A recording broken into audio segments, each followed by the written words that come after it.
How's it going, everyone? Hope you're well. Mr. Boulder here, and I'm back tonight with a contest entry video for Dennis over at Analog Archives, who not too long ago hit the 2,000 subscribers mark. So congratulations, Dennis. Excellent achievement. I only became familiar with Dennis's channel about a month ago. The first video I saw of his was his competition entry for Metal Mighty Max 600 subscribers competition. And I've since watched his video for Mark's 2,000 subscriber competition, Mark G with a C. And I watched his Blinkers thread video, which was excellent, and obviously his video for his 2,000 subs competition, which is very simple. All you've got to do is show 10 sophomore albums, or as we would say here in the UK, second albums, that are as good as, if not better than, the debut album. So, going to get straight into it. 10 sophomore albums. I'm going for a wide range of genres, as per usual. For the first one, I'm going to go all the way back to 1969. For a band that was incredibly important to me in my musical journey. And we're going to show that one just after the usual quick sip of coffee. So going back to the late 60s for the first one. And it's Led Zeppelin 2, obviously by Led Zeppelin. A huge album for me when I was younger, growing up. My dad played this loads when I was a kid. Led Zeppelin 1's a great album, but Led Zeppelin 2 for me is even better. Here's the back, nothing going on there at all. Here's the gatefold for the album. Excellent stuff. There's a couple of classic radio rock staples on this album. A whole lot of love, excellent riff, very, very memorable stuff. Heartbreaker again, memorable riff. Jimmy Page, just a riff meister. Other great tunes on this, like What Is What Should Never Be, Thank You, excellent ballad. Live and Love and Major, Just a Woman, Ramble On, Bring On Home, another excellent riff. Just a band that I never ever tire of listening to. Just fantastic stuff. The first album is good, but the second album for me is even better. Just an absolute classic, essential to any hard rock collection as far as I'm concerned. I was raised on these guys. Loved them back then, still love them just as much today. And Led Zeppelin 2 from Led Zeppelin is an absolute beast of a second album. A sophomore album, absolutely love it. First choice done, so let's go into some glam metal now.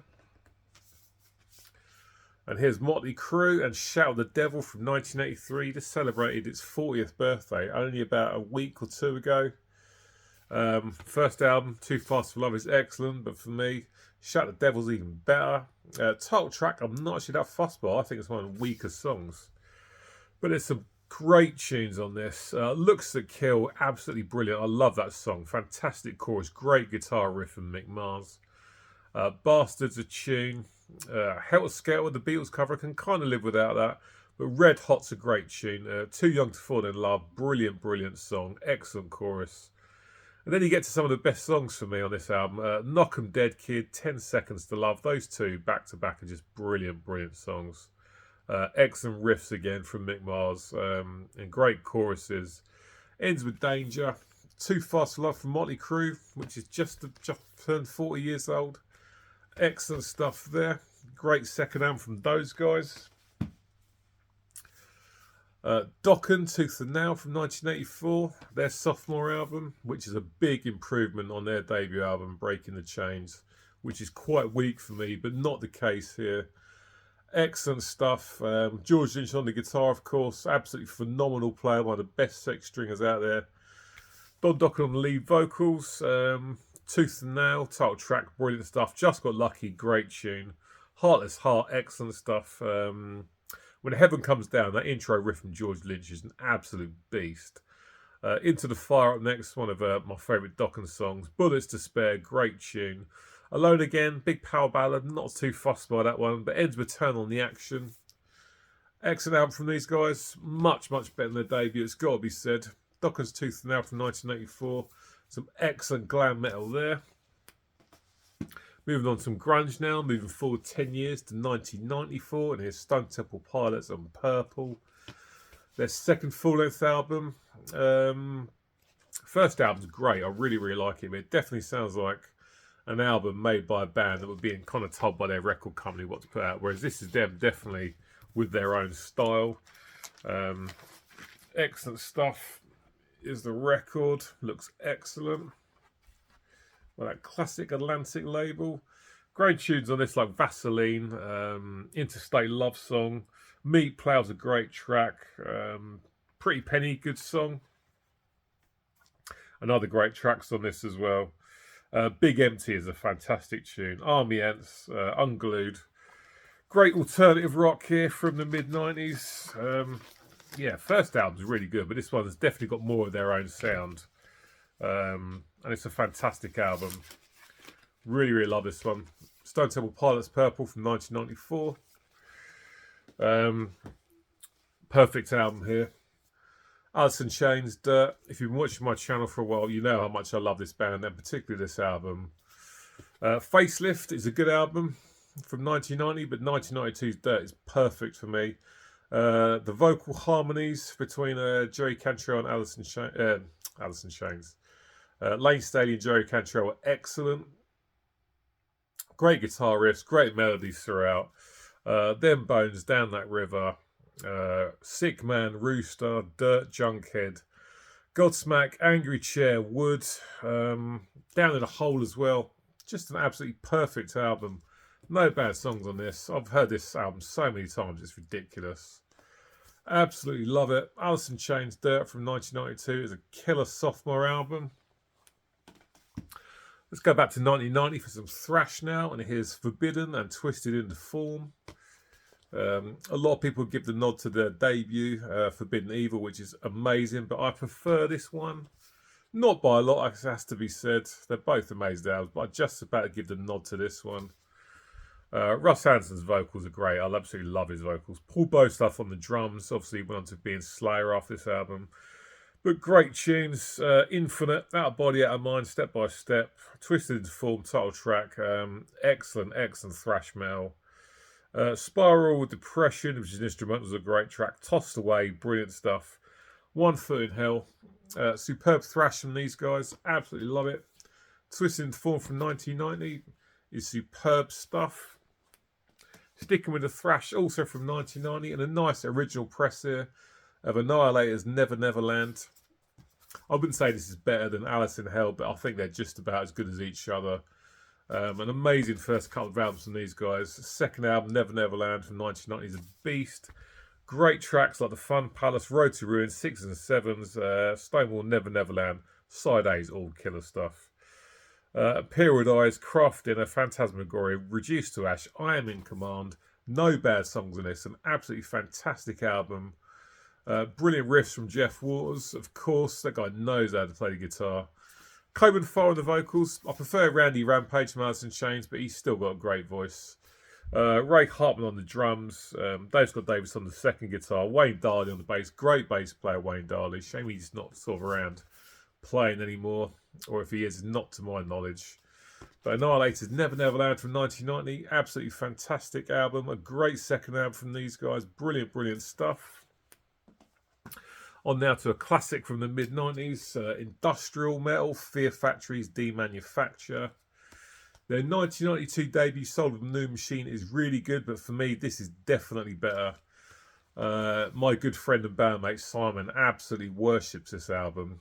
And I do too. It's fantastic. This is the first time I'd ever heard the guttural vocals and then the clean singing. I mean, they're not quite as guttural on this as they're on Soul of a New Machine, but still a vocal style at the time I'd never ever heard before it was done to death by all those fucking shitty metalcore bands. Just absolutely fantastic stuff. Title track's brilliant. Self-Bias Resistant, Zero Signal track 3, probably my favourite of the whole album. Such a good track. Replica, New Breed, Dog Day Sunrise. Those first 6 songs are just phenomenal. Body Hammer, Flashpoint, Hunter Killer, Piss Christ, A Therapy for Pain. A song with no bad albums on. Dino Cazares, machine gun riffing, which is locked and tight with Raymond Herrera's kick drums, just sounds amazing. And Burton's vocal style made this completely unique, and I've never heard anything like it at the time. An absolute banger from 1995, Fear Factory's Demanufacture. I do have an original press of this, but this one was a bit easier to grab hold of, as it was at the front of my listening pile I've been listening to a lot at the moment. This is the 3LP reissue, which came out last year. Excellent stuff. And we're going to finish off with a couple of death metal albums. First up, From 2002 is Decapitated and Nihility. This is the recent reissue on Earache. An absolutely fantastic technical death metal album.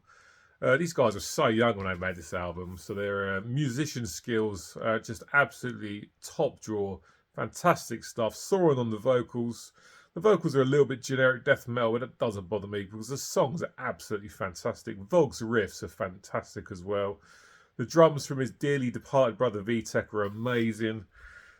Great tracks on this, like Eternity Too Short, Mother War, Spheres of Madness, absolute classic. Babylon's Pride, Symmetry of Zero. There's a nice cover of Napalm Death, Suffer the Children on this copy. A perfect album, superb death metal from these guys. Nihility from 2002 from Poland's Decapitated is an absolute classic and a brilliant second album.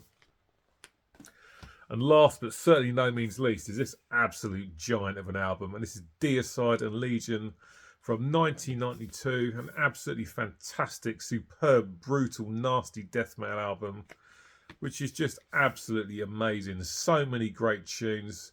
Amazing riffs from the Hoffman brothers. Steve Asheim's drums are, as always, amazing.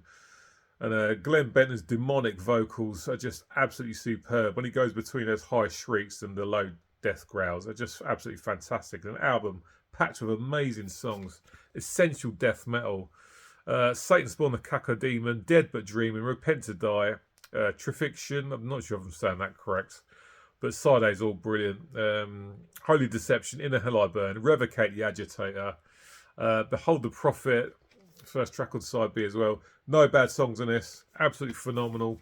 Superb technical death metal. The second album from these guys is an absolute beast, and that is it. 10 Sophomore albums that are as good, if not better than the debut. I don't think this one's better than the debut. I think they're both absolutely amazing, but an absolutely phenomenal record. An excellent slice of brutal technical death metal. Deicide's Legion from 1992 is absolutely essential. Any death metal collection is naked without it. Right, guys, there you go. That's it for this video. 10 Sophomore albums that are good, if not better than the debut album. Thanks to Dennis for running this competition. I really liked the subject matter, so I had to get involved. And as always, I will leave a link to Dennis's channel in the subscription box, the description box of this video.